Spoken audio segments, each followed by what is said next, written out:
the interview commenced. Highs of the trip, highlights. Highlights of the trip.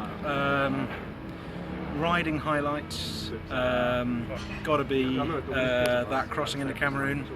Gotta be most memorable road of the trip on grounds of by far the most surprising.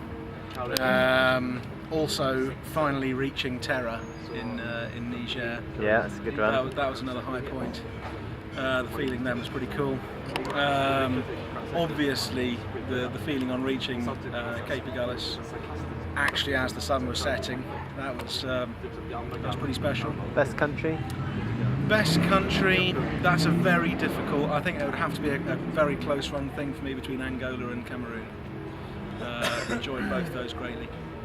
Would have loved to have had more time in Angola. Maybe if we'd had more time in Angola, maybe it would have seemed less special. And it Less enjoyable country?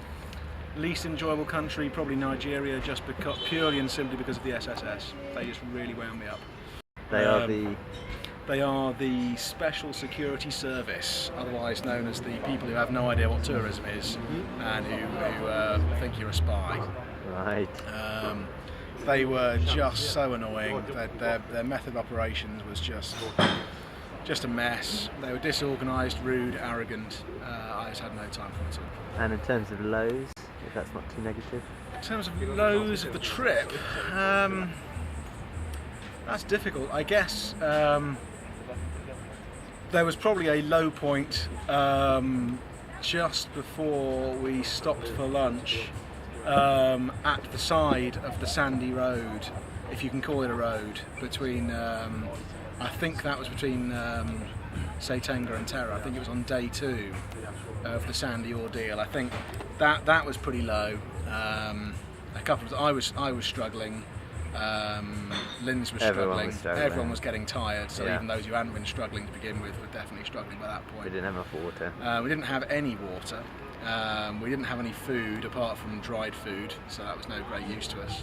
So it was only after we did get to that well and we did get some water and we were able to cook.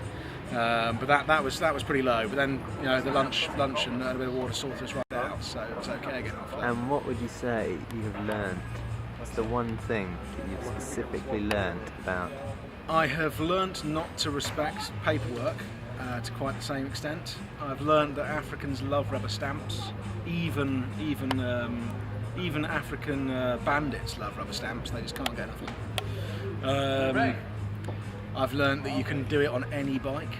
It doesn't matter what you take. You can do it on some kind of flat twin tractor. You can do it on a highly strung competition bike. It doesn't matter what you take. You can even do it on a 300 kilo Africa twin. And is there anything you'd change?